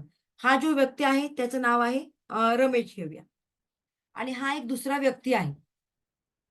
तो खूप चंगळ, अगदी मस्त मौज म म मजा-मस्ती करणारा, रंगेल आपण म्हणतो ना, की स्वतःच्याच नशेमध्ये, स्वतःच्याच मस्तीमध्ये राहणारा, जे हवंय ते हवंय, अशा पद्धतीचं. आणि कुठेही कसाही पैसा उधळणारा, तो असा. याचं नाव आपण ठेवूया अ, हा असा रंगीला माणूस आहे ना, त्याचं नाव रंगीलाच ठेवूया आपण चला. ठीक आहे. सो हा रमेश आणि हा रंगीला असे 2 मित्र असतात. आणि त्यांचं एक असतं, नित्य नियमाने पासून जे काही होईल व्हॉटएव्हर ते संध्याकाळी आल्यानंतर एकमेकांशी डिस्कस करायचे, की आजचा माझा दिवस कसा गेला.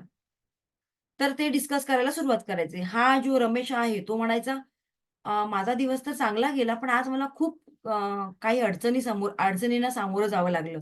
आज मी अशी-अशी सेवा केली, आज मी मंदिरात जाऊन अशा-अशा माणसांना दानधर्म केलं, अन्नदान केलं, अशी मी तिकडच्या माणसांची, गरिबांची सेवा केली, जे आजारी लोकं होते त्यांची सेवा केली. माझं सगळं जॉब वगैरे सांभाळून बरं. हा जो दुसरा आहे रंगीला, तो काय म्हणतो, "अरे, मी तर आज काही नाही केलं. मी मस्त मजेत दिवस घालवला. छानपैकी अ, अ, इथे के अ, क काय म्हणे छानपैकी मी डान्स वगैरे केला." आता ते समजून जा तुम्ही. डान्स वगैरे केला, ड्रिंक वगैरे केलं, असं केलं, तसं केलं. छान माझ्या लाईफमध्ये मी माझं लाईफ अगदी एन्जॉय केलं आज फुल. मला जे हवंय ते खाल्लं पिल्लं मजा केली. असे त्यांचे दिवस जात होते, एकामागून एक दिवस जात होते. मग 4-5 दिवसानंतर हा जो रमेश आहे तो स्वतःशीच विचार करायला लागलं, की मी एवढं सगळं करून माझ्याच आयुष्यात का असं होतं? आणि हा माणूस काही देवाधर्माला मानत नाही, काही ऐकत नाही, कोणाला मदत करत नाही, स्वतःच्याच चैनीमध्ये आयुष्य घालवतोय. याचंच बरं सगळं चांगलं का? आणि मीच का बरं वाईट केलंय? तर या प्रश्नाचं उत्तर काही त्याला मिळत नाही. मग असाच एक दिवस त्यांचं रोजचं रुटीन चालू असतं आणि हा जो रमेश आहे, तो रमेश आपल्या रोजच्या रुटीनला जात असतो. रुटीनला जाता-जाता ऑफिसला जात असतो. ऑफिसला जाता-जाता अ, एका माणसाला वाचवण्यासाठी म्हणजे तिकडून गाडी येत असते आणि त्या माणसाला वाचवण्यासाठी तो पुढे जातो. पुढे जाता-जाता तो माणसाला वाचवतो. पण त्या वाचवण्याच्या भानगडीत त्याच्या हाताला दुखापत होते आणि हॉस्पिटलमध्ये त्याला ॲडमिट व्हावं लागतं आणि त्याची 2 बोटं छाटली जातात, कापावी लागतात ऑपरेशनच्या दरम्यान. ओके. आता आपण जो रंगीला आहे, सेकंड पर्सन त्याचं बघूया, की हा पर्सन आहे, तो पण आपल्या रुटीनमध्ये जात असतो. रुटीनमध्ये जाता-जाता त्याला रस्त्यामध्ये ₹10,000 मिळतात. किती? ₹10,000 मिळतात. आता मला सांगा, काय बरं ह्याच्यामध्ये आपण काय या स्टोरीवरून तुम्ही काय बोलू शकाल? तुमचं मत काय मांडाल? येस, थोडक्यात मला सांगा. मी अर्धीच सांगितली, पूर्ण सांगते तुम्हाला. तुम्हाला काय वाटतं? बरं मीच बोलते. चला. सो नंतर त्याचं सगळं ऑपरेशन वगैरे झाल्यानंतर एक 7-8 दिवसानंतर तो घरी येतो. घरी आल्यानंतर ते दोघं पुन्हा बोलायला सुरुवात करतात. "अरे, असं कसं होतं? माझ्याच बाबतीत असं का होतं?" रमेश बोलतोय, की "मी एवढं सगळं चांगलं करतोय आणि माझं बघ ना, त्याला वाचवता-वाचवता मी चांगलं काम करायला गेलो आणि माझे 2 बोटच गेली." आणि हा म्हणतो, "अरे, तुझं तर तू काहीच करत नाहीस. तू कुठलं चांगलं काम अजूनपर्यंत केलेलं नाहीयेस आणि तुला कसे बरे ₹10,000 मिळाले?" हा जगात परमेश्वरच नाहीये. परमेश्वर नाहीच आहे. माझा आता देवावर विश्वासच नाहीये. कोण बोलतो? रमेश. तर नंतर तो म्हणतो, जाता-जाता त्याला एक सिद्ध पुरुष दिसतात. त्याच गावात एक सिद्ध पुरुष आलेले असतात. आणि मग तो उत्सुकता, कुतूहल म्हणून जातो विचारायला, की नक्कीच यांना या गोष्टीबद्दल माहीत असेल. म्हणून तो जातो विचारायला, की "स्वामी असं-असं आमच्या दोघांच्या बाबतीत होते, तर असं का?" मग ते सिद्ध पुरुष आपल्या दिव्य दृष्टीने हे सगळं बघतात. कारण आपल्या ज्या आधीचे सत्पुरुष होते, तर त्यांना आपला पास्ट लाईफ, आपला फ्युचर हे सगळं कळायचं आणि मग ते त्यांनी चेक केलं त्यांच्या दिव्य दृष्टीने. तर ते काय म्हणाले असतील, "जो तुझा दुसरा मित्र आहे ना, त्याचा राशीमध्ये राजयोग आहे. पण पास्ट लाईफमध्ये खूप त्याने छान काम केलं होतं म्हणून त्याचा राजयोग आहे. पण आता प्रेझेंटमध्ये त्याचं वर्तन फार वाईट झालेलं आहे आणि म्हणूनच राजयोग असताना सुद्धा त्याच्या नशिबात जिथे करोडो रुपये मिळणार होते, तिथे फक्त मिळाले किती? 10,000. पण तुझा कर्मा गेल्या जन्माचा फार चांगला होता. तुझा मृत्यूयोग होता. आत्ता जो तुझा ॲक्सिडेंट झाला त्याच्यामध्ये तुझा मृत्यूयोग होता. पण तुझा गेल्या जन्माचा कर्मा चांगला आणि तो या प्रेझेंटमध्ये पण खूप छान वागतोयस. म्हणून तुझ्या मृत्यूवर न येता, तुझ्या त्या हातावर सुद्धा न येता तुझ्या बोटांवर निभावलं. मग मला सांगा, चांगला कर्मा करून सोडून द्यायचं का आपण? करणं सोडायचं का? सो याला म्हणतात लॉ ऑफ कर्मा. आपल्या हातात जेवढं चांगलं आहे, पॉसिबल आहे तेवढं करा. कधी पुढची वेळ आपली बदलेल आपल्याला सुद्धा माहीत नाही. परमेश्वर सुद्धा आपली कसोटी बघतो. कुठपर्यंत हा मला सहन करू शकतो मी दिलेल्या त्रासांना. क्लिअर? सो आजपासून सगळ्या संकटांना, सगळ्या प्रॉब्लेम्सला टाटा बाय-बाय करायचं आणि आनंदाने त्याचं स्वागत करायचं. या, मी आहे तयार. सगळ्या संकटांना निभावण्याची शक्ती, पॉवर माझ्यामध्ये आहे. जेव्हा तुम्ही सक्षमपणे उभे राहता ना, तेव्हा संकट हळू-हळू पडतात आपल्याला बघून. म्हणूनच याच्यासाठी आपल्याला सक्षमपणे उभं राहायचंय, की येस माझी तयारी आहे. आता मला संकटांचं काही नाही वाटत आहे. यूज्ड टू झालंय माझ्यासाठी. येस. चांगलं वाटलं असेल तर एक थंब दाखवा म्हणजे म्हणजे म्हणजे मला पण आवडेल.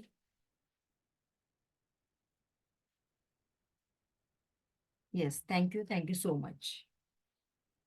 Thank you so much. ओके, चला आता आपण पुढे जाऊया. थोडस मी पण पाणी पिऊन घेते.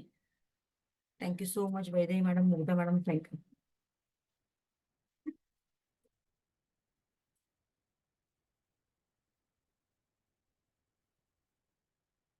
ओके, चला आता आपण पुढे जाऊया का?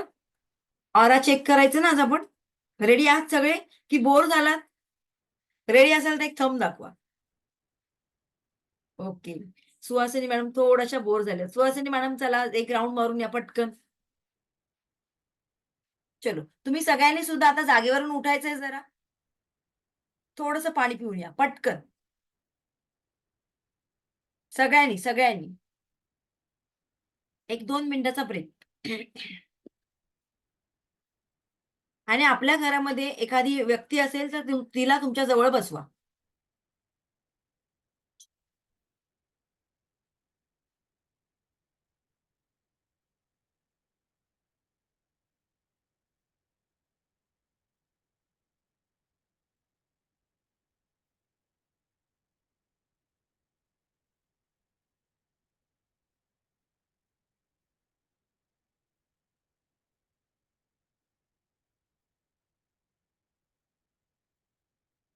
ओके, चला रेडी.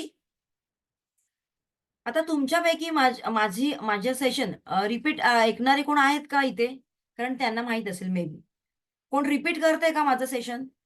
की ज्यांनी आधी ऐकलं आता पुन्हा रिपीट करते असं कोण आहे का? कोण असेल तर त्याने हँड रेज करा म्हणजे मला कळेल. कारण त्यांना ते चांगलं कळेल.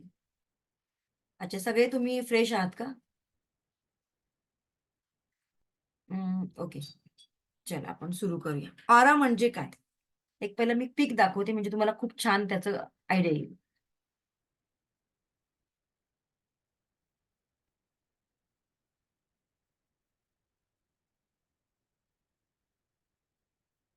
हं. हे दिसतंय का तुम्हाला? हे जे संत ऋषी दिसत आहेत, संत मुनी आहेत, त्यांच्या डोक्याभोवती एक ब्लर व्हाईट प्रकाशाचं जे वलय दिसतंय, सगळ्यांना दिसतंय का? दिसतंय ना? येस, त्याला म्हणतात ऑरा. बरं, जर जेंट्स घरी असतील तर त्यांनी प्रॉपर ड्रेसिंग मध्ये बसायचं आहे. बनियन मध्ये वगैरे बसू नका कारण आपला रेकॉर्डिंग सेशन आहे. सो सगळ्यांना विनंती करते की प्रॉपर ड्रेसिंग मध्ये या. कारण तुमचंच रेकॉर्डिंग युट्यूबवर कोणतरी बघणार दुसरं असणार आहे. ठीक आहे? ओके, चलो. आता ऑरा म्हणजेच काय?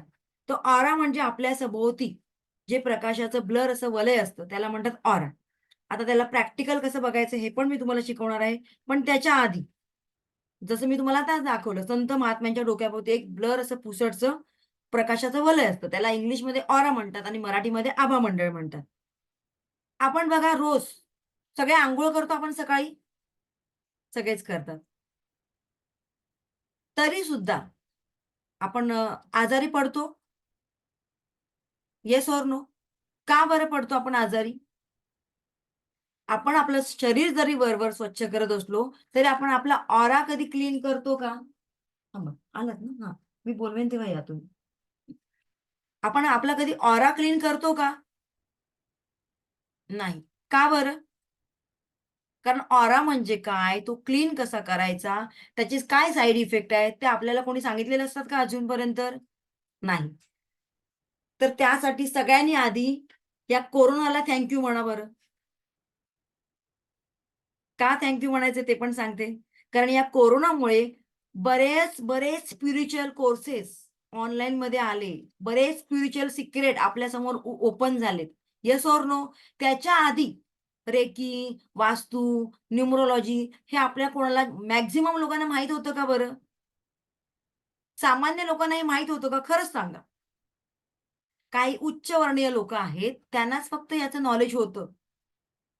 पण या कोरोनामुळे हे सगळं एवढं छान पद्धतीने लोकांसमोर आलं, जगासमोर आलं, की आपण सगळ्यांनी त्याचा आता अनुभव घेतलेला आहे.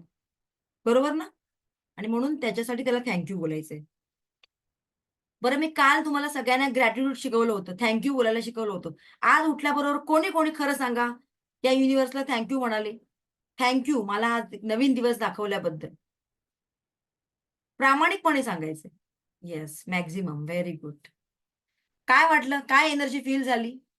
खूप छान पॉझिटिव्ह वाटलं? येस. Very good. येस. चलो आता आपण बघूया. सो जसं मी सांगितलं, या सृष्टीमध्ये 2 प्रकारची माणसं आहेत. एक पॉझिटिव्ह आणि एक निगेटिव्ह. मग आता सांगा 6 पॉझिटिव्ह माणसं आहेत आणि 1 निगेटिव्ह आहे. कोणाकडे जास्त फोकस देणार तुम्ही आता?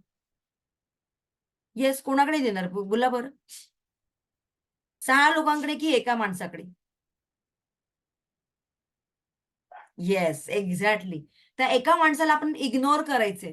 असून नसल्यासारखं करायचंय. क्लिअर? आणि त्या 6 माणसांकडे फोकस करायचा कारण ती 6 माणसं आपल्या कामाची आहेत.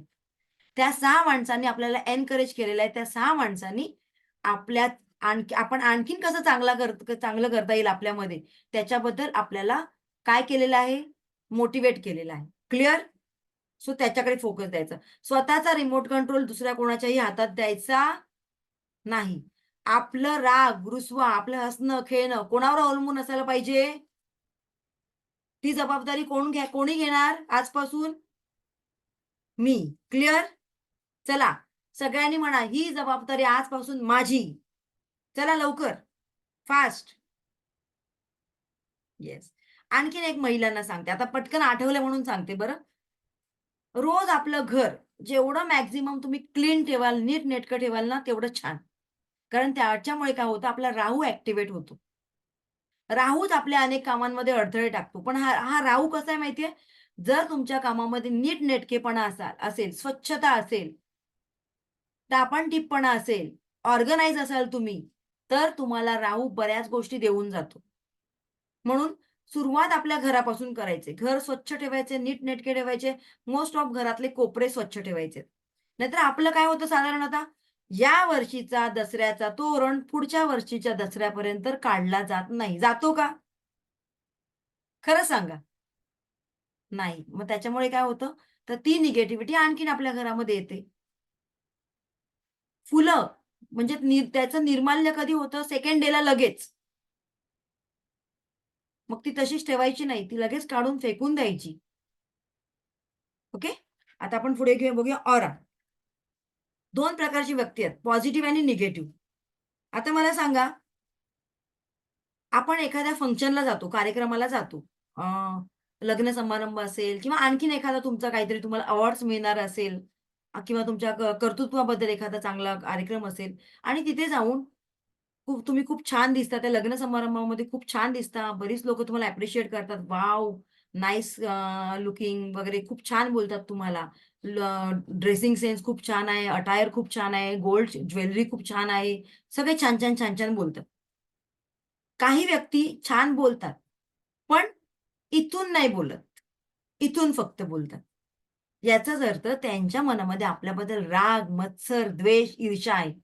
आणि मग त्या कार्यक्रमातून घरी आल्यानंतर आपलं डोकं हलकसं दुखणं, थोडंसं वीकनेस आल्यासारखं वाटणं किंवा चक्कर आल्यासारखं वाटणं, असे प्रकार कोणाकोणाबरोबर होतात? खरं सांगा प्रामाणिकपणे. याचाच अर्थ काय? की तुमचा आत्ताचा जो ऑरा आहे, तो पॉवरफुल नाही, तो स्ट्राँग नाहीये. आणि म्हणूनच जर एखाद्या निगेटिव्ह व्यक्तीचा ऑराच्या क्षेत्रामध्ये आपण प्रवेश करतो, तेव्हा त्या समोरच्या लोकांची निगेटिव्हिटी किंवा त्या समोरच्या व्यक्तीची निगेटिव्हिटी एवढी हावी असते, की ते आपल्या ऑरा क्षेत्रामध्ये प्रवेश करते आणि त्यामुळे आपला ऑरा बिघडतो. आणि मग आपण आजारी पडायला सुरुवात होते. क्लिअर आहे? म्हणजे त्यासाठी काय करायचं? आपलं ऑरा क्लीन करायचंय. पण त्याआधी आपल्याला ऑरा चेक करावा लागणार आहे. आता पॉझिटिव्ह आणि निगेटिव्ह असे 2 प्रकारचे ऑरा असतात. आता तुम्ही कुठल्या ऑरामध्ये बसता ते बघा हां. मी ना रोज मला खूप वाईटच वाटतं. माझं कुठलंच काम व्यवस्थित होत नाही. ओके. मी ज्या कामामध्ये हात घालते ना, ते कामच होत नाही. माझं नशीबच बेकार आहे. माझा नवरा पण मला चांगला नाही मिळाला. माझी मुलं सुद्धा माझी ऐकत नाहीत. कुठला ऑरा आहे बरं? पॉझिटिव्ह की निगेटिव्ह? येस, पॉझिटिव्ह असेल तर थंब दाखवा. निगेटिव्ह असेल तर थंब डाउन दाखवा. निगेटिव्ह? येस. आता दुसरं एक व्यक्तिमत्व आहे. मी नेहमी रोज खुश असते. घरी मी खूप छान वातावरण ठेवते. माझ्या घरातलं वातावरण चांगलं करण्याचं काम माझं आहे. माझी मुलं रोज माझं ऐकतात. माझी फॅमिली माझ्यावर खूप छान प्रेम करते. मी दुसऱ्यांच्या चांगल्या कामामध्ये त्यांना ॲप्रिशिएट करते. त्यांना मोटिव्हेट करते. कोणता ऑरा आहे मग बरं? पॉझिटिव्ह की निगेटिव्ह? पॉझिटिव्ह असेल तर थंब असा दाखवा. कळलं? अशी 2 प्रकारची माणसं आहेत. तुम्ही कुठल्या कॅटेगरीमध्ये येतात चेक करा. स्वतःला जज करायचे आता आपण. ठीक आहे? सो जेव्हा आपण खुश असतो, पॉझिटिव्ह असतो, तेव्हा आपला ऑरा खूप छान असतो, स्ट्राँग असतो. पण रोजच आपल्याबरोबर असं होतं का? रोजच आपण पॉझिटिव्ह, छान-छान बोलतो का? नाही. आपला मूड स्विंग होतो ना? मग त्या स्विंग झालेल्या मूडला करेक्ट करण्याचं काम सुद्धा कोणाचं असतं? आपलंच. मग त्यासाठी काय करायचंय? रोज जेव्हा आपल्याला असं वाटतं माझा मूड आज स्विंग झालेला आहे, चेंज झालेला आहे. त्यावेळेला जेव्हा मूड स्विंग होतो, तेव्हा आपल्याला जे काही आवडतं, चांगलं वाटतं ते करा. गाणी ऐका छानपैकी, एखादा बाहेरून राउंड मारून या, थोडंसं निसर्गाच्या सानिध्यात जा. कारण जेव्हा तुम्ही निसर्गात जाता, आता निसर्गात म्हणजे काय तुम्हाला कुठे लांब दूरवर फिरायला नाही जायचं. तुम्ही जिथे राहता त्या गार्डनमध्ये एक राउंड मारून या. जेव्हा आपण निसर्गाच्या सानिध्यात जातो, तेव्हा आपल्याला खूप छान फ्रेश वाटतं आणि म्हणूनच आपण फिरायला वगैरे बाहेर जातो ना. Yes or no? त्याचबरोबर अंघोळ करताना मिठाच्या पाण्याने अंघोळ थोडंसं पाणी शेवटचं जे असतं ना, त्याच्यामध्ये थोडंसं मीठ टाकायचं आणि त्या पाण्याने अंघोळ करायचे इथून, शोल्डरपासून खाली. ज्यांना एलर्जी असेल तर त्यांनी नका करू. इथपर्यंत क्लिअर आहे सगळ्यांचं? ओके. मग आपण आपण आपला ऑरा का क्लीन करायचा त्याबद्दल जाणून घेऊया. ऑरा क्लीन करताना आपण थोडंसं पाणी घ्यायचंय, त्या पाणीमध्ये मीठ टाकायचंय. पाणी का घ्यायचंय? पाण्यामध्ये अ, एक प्रॉपर्टी असते प्युरिफायिंग करण्याची. कुठली गोष्ट क्लीन करण्याची प्रॉपर्टी असते. आणि मीठ तुम्हाला माहिती आहे, मिठामध्ये निगेटिव्ह एनर्जी ॲब्सॉर्ब होते. क्लिअर आहे इथपर्यंत? म्हणून आपण आपल्या पूर्वीच्या काळी बायका मीठ आणि मोहरीने आपली दृष्ट काढायचे किंवा फटकी असायची त्याने दृष्ट काढायची. म्हणजे काय करायचे ते? आपला ऑरा क्लीन करायचे. पण आपण काय करतो त्यांची गणती कशामध्ये करतो? अरे हे काय नाही, ही अंधश्रद्धा आहे. तर नाही. तो एक छान उपाय आहे, छान सोल्युशन आहे आपलं दृष्ट काढण्याचा म्हणजेच आपला ऑरा क्लीन करण्याचा. इथपर्यंत क्लिअर आहे? आता संत ज्ञानेश्वरांच्या समाधीचा ऑरा. तिथे गेल्यानंतर अजून सुद्धा तो जाणवतो की नाही जाणवतो सांगा? तिथे गेल्यानंतर आपल्याला पॉझिटिव्ह फील होतं की नाही होतं? कोण तिकडे गेलं असेल तर त्यांना मे बी माहीत असेल. म्हणजेच त्यांच्या समाधीचा ऑरा जवळ-जवळ अजून सुद्धा 200 फूट अंतरावर जाणवतो. आपल्या सामान्य माणसांचा ऑरा 10 ते 8 मीटर असतो. ठीक आहे? इथपर्यंत क्लिअर आहे? आता आपण बघूया ऑरा कसा चेक करायचा.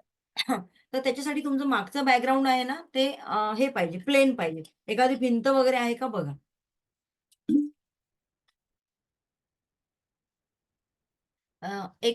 तोपर्यंत एक प्रॅक्टिकल दाखवते तुम्हाला. त्याच्यानंतर आपण ह्याच्यावर येऊया. हां, हे जे सर्कल्स आहेत ना, त्यातला ब्लॅक कलरचा सर्कल आहे, त्याच्यावर बघा, त्याच्यावर फोकस करा. अगदी पूर्ण फोकस त्याच्यावर करा आणि त्या बॉलच्या अवती-भोवती बॅकग्राऊंडला तुम्हाला ब्लर असं प्रकाशाचं वलय दिसतंय का चेक करा.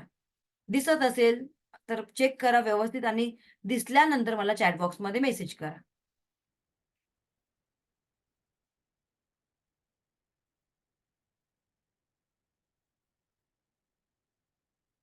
ओके.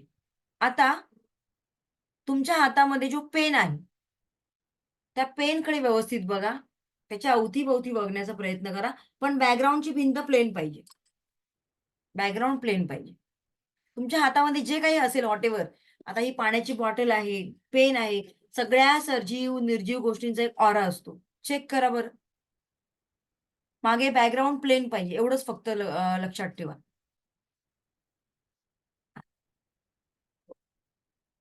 हां, ज्यांना तुमच्या वस्तूंमधला ऑरा दिसला त्याने चॅट बॉक्समध्ये मेसेज करा किंवा इथे मला थंब दाखवा.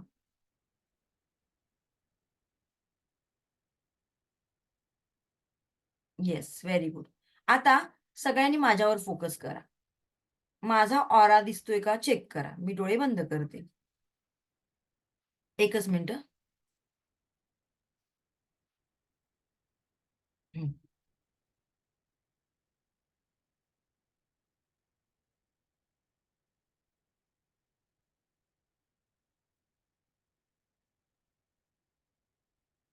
ओके. कोणाकोणाला दिसला त्यांनी चॅट बॉक्समध्ये मेसेज करा. ओके, बऱ्याच लोकांना दिसला. चलो, थँक्यू सो मच. आता तुमच्या समोर कोणाकोणाच्या समोर कोण कोण व्यक्ती आहेत बरं मला सांगा आता. कोणाच्या घरात एखादी व्यक्ती आहे? हा, चेतना मॅडम. चला, चेतना मॅडमला मी अनम्यूट करते आणि त्यांना ऍड पिन करते. ओके, नेक्स्ट कोण आहे? आणखीन कोणाच्या घरी आहे बरं? त्याने हँड दाखवा मला, हँड रेज करायचे. मनोहर सर. हा, मनोहर सर कोण आहे तुमच्या समोर? ओके, अनम्यूट करते, आणखी ऍड पिन करते. ओके, आणखीन कोण आहे बरं? रंजना मॅडम. रंजना मॅडम, हा, आहे का तुमच्या समोर कोण? रंजना मॅडम, अनम्यूट करा, अनम्यूट करा. हा, रंजना मॅडम अनम्यूट करा. आवाज नाही येते तुमचा. बरं, दुसरं कोण आहे का त्यांच्या घरी? कोण आहे व्यक्ती? एक मिनिट. गौरी मॅडम. येस, एकच मिनिट. हा, गौरी मॅडम अनम्यूट करा. तुमच्या घरी कोण व्यक्ती आहे का? हो मॅम. किती वर्षाचा आहे? मोठा आहे ना, 15 वर्षाच्या पुढे? 16 वर्षाची मुलगी ओके. आहे. हा, चला, आता मी सांगते तसं तुम्ही करायचं. हा, बरं बरं, बाकीच्या सगळ्यांना हे दिसतायत का? या व्यक्ती दिसतायत का? दिसत असतील तर मला चॅट बॉक्स मध्ये मेसेज करा, येस म्हणून, दिसतायत म्हणून. Yes, okay, thank you so much. Yes yes yes. Okay, चला, आता मी जसं मी करते ना इथून तसं तुम्ही करायचं. एकच मिनिट. सीमा, सीमा, या ना आता जरा. तुला इकडे बसायला लागणार मग. आता बघूया आता काय करायचं. असं नाही जरा थांबते जरा. तेवढे इकडे नाही, इकडे असं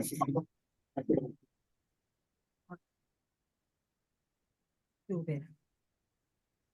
इथेच उभे राहा. म्हणजे माझा आवाज येतोय. ओके, दिसतात का माझ्या समोर या व्यक्ती आहेत त्या? हो, हो. लेडीज आहेत त्या? हा, आता हा, तुम्ही एवढं थोडस दूर उभं राहा. तुम्ही पुढे या. ओके, आता त्यांना डोळे बंद करायला सांगायचे. तुमच्या समोर ज्या व्यक्ती आहेत त्यांना डोळे बंद करायला सांगा. ओके, आणि उभे राहून तुम्ही अगदी त्यांच्या लेवलला असायला पाहिजे. बसून असाल तर बसून, उभं राहत असेल तर उभं राहून लेवलला राहा. तुम्ही ते बसून चालतं का मॅम? एकच मिनिट, बसून पण सांगते मी तुम्हाला. तुम्ही घेतलं ना, राहू दे बस. इथे इथे साईड. दिसतंय का सगळ्यांना? बघा, पहिले चेक करा. समोरच्या व्यक्तीला डोळे बंद करायला सांगायचे. हा, आणि अगदी त्याच्या नोज टिपवर जाऊन बॅकग्राऊंड बघण्याचा प्रयत्न करायचे. त्यांचा ऑरा बघायचा प्रयत्न करा. येस, चेक करा बरं. दिसतोय का तुम्हाला? सांगा मला.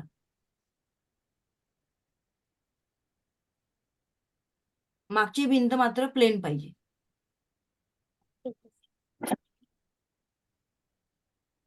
ब्लर असं हलकसं प्रकाशाचं वलय दिसतं.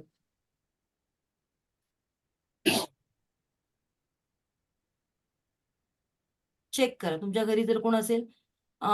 माधवी मॅडम, एक मिनिट. हे कोण आहेत बरं? मनोहर सर, तुम्ही दोघंही दिसला पाहिजेत. त्यांना दिसलं पाहिजे आपण. तुम्ही दोघंही दिसला पाहिजेत. आणखी तुमच्या बरोबर कोण आहेत? हा, त्या मॅडमचा ऑरा तुम्ही बघा. त्यांना तिकडे भिंती समोर बसायला उभं राहायला सांगा. हा, तुम्ही जिथे आहात ना तिथे त्यांना उभं राहायला सांगा. मनोहर सर, तुम्ही जिथे आहात ना तिथे त्या मॅडमला सांगा उभं राहायला. डायरेक्शन चेंज करा. हा, येस. हा, मॅडम डोळे बंद करा. येस, आता तुम्ही अगदी त्यांच्या बॅकग्राऊंडचा, डोक्याच्या भोवती त्यांचा ऑरा चेक करा.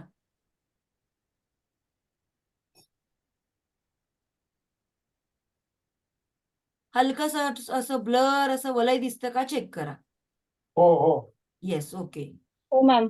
दिसलं. ओके, चला, thank you so much. Gauri madam, तुम्हाला दिसला का? हो मॅम.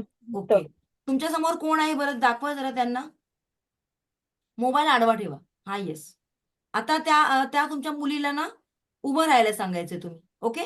आता बघा मी काय करते, इकडे लक्ष द्या. आता त्यांचा ऑरा आपल्या हाताने स्कॅन करायचंय. उभे राहा. बघा आता त्यांना थोडस उभं लांब उभं ठेवायचंय. मनातल्या मनात रेकी पुढे आहे थोडं. हा. मनातल्या मनात रेकीला कॉल करायचे. ओके. आता आपल्या दोन्ही हाताने त्यांचा ऑरा चेक करायचे, वरून खालपर्यंत, पायापर्यंत 3 वेळा करायचे. हळूहळू हा. हळूहळू. जिथे तुमचे कुठे हात जड जाणवत आहेत तिथे चेक करा. ओके. मला चेअर द्या. जिथे तुमचे हात कुठे जड जाणवतील मला सांगा. हळूहळू करायचे. मनातल्या मनात रेकीला कॉल करायचे. या व्यक्तीच्या आभा मंडळामध्ये जिथे कुठे ब्लॉकेजेस असतील तर ती ऊर्जा मला फील होऊ दे, असं तुम्ही या रेकी एनर्जीला आवाहन करायचे. आपण त्यांचा ऑरा प्रॅक्टिकली चेक करूया.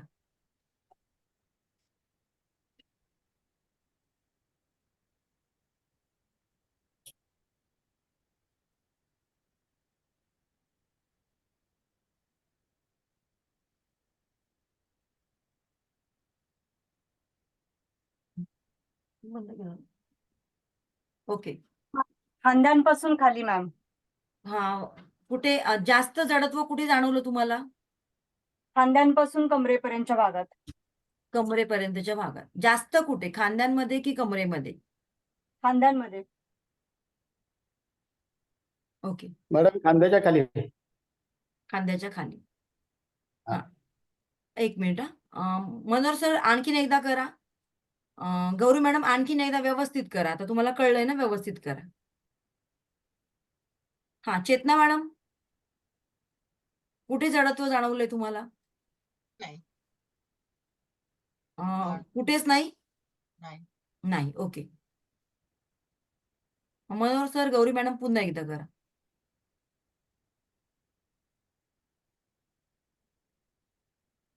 खांद्याच्या खाली मॅडम. खांद्याच्या खाली. खांद्याच्या खाली म्हणजे इथपर्यंत आल्यानंतर. ओके. त्यांना विचारा, त्यांना शोल्डरचं काय पेन आहे का? आले. आहे ना? ओके.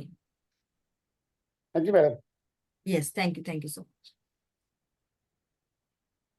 हा. गौरी मॅडम, जास्त कुठे दाखवलंय प्रेशर येते सांगा मला.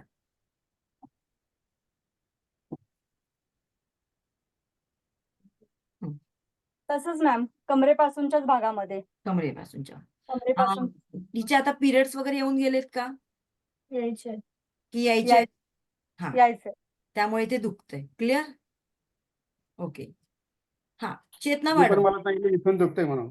येस. हा. म्हणूनच मी तुम्हाला दाखवते. आपण आता तर हा डे 1 आहे, पण जेव्हा तुम्ही प्रॅक्टिस करताना प्रॉपर, तेव्हा तुम्हाला ऑरा स्कॅन करू शकता. म्हणजेच काय, की डॉक्टरचे रिपोर्ट तर नंतर येतील, पण त्याच्या आधीच तुम्ही एखाद्याच्या बॉडी पार्ट मध्ये कुठे काय प्रॉब्लेम आहे ते केवळ तुमच्या हाताने सुद्धा जाणून घेऊ शकता. त्याला म्हणतात aura scanning. Okay. Yes. Remove pin करते मी. हा. एक मिनिट. ओके. चेतना मॅडम, कुठे जाणवलं बरं? थोडं कमरेजवळ. कमरेजवळ जाणवलं. तर त्यांना काही कंबर दुखी वगैरे पाठ दुखीचा प्रॉब्लेम आहे का, विचारा बरं. हो आहे कंबर. आहे ना? ओके. म्हणजेच आपण काय करतो, तर जेव्हा आपण एखाद्याचा ऑरा स्कॅन करतो तेव्हा काय करतो, तर केवळ आपल्या हाताने त्याचा ऑरा स्कॅन करताना, हा डे 2 आहे, पण जेव्हा तुम्ही प्रॉपर प्रॅक्टिस कराल तेव्हा डॉक्टरचे रिपोर्ट नंतर येतील, पण तुम्ही सुद्धा ओळखू शकता की इन फ्युचर मला कुठल्या बॉडी पार्ट्स मध्ये प्रॉब्लेम होणार आहे का, हे सुद्धा तुम्ही ओळखू शकता. जिथे तुमचा हात जड जाणवतो तिथे तुम्ही चेकअप सुद्धा करून घेऊ शकता डॉक्टरकडून.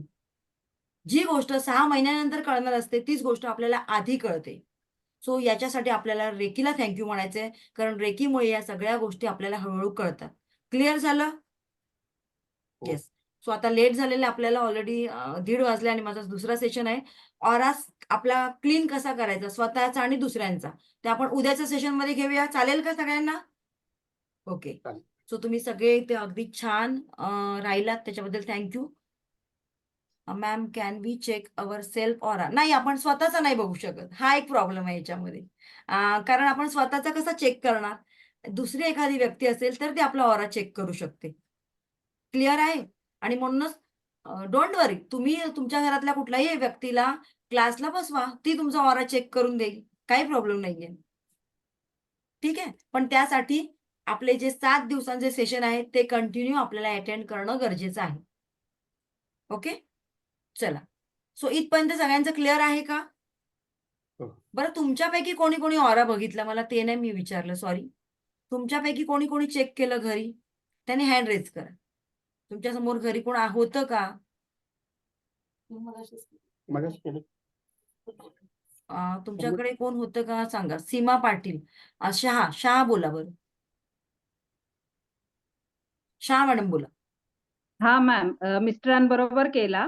हा. तर गुडघ्याच्या खाली थोडं मला जड वाटलं आणि हा. ऍक्च्युली त्यांचा बॅक पेनचा त्रास चालूच आहे, आता ट्रीटमेंट चालूच आहे. ओके. तर तिथे थोडस खाली जड वाटलं मला.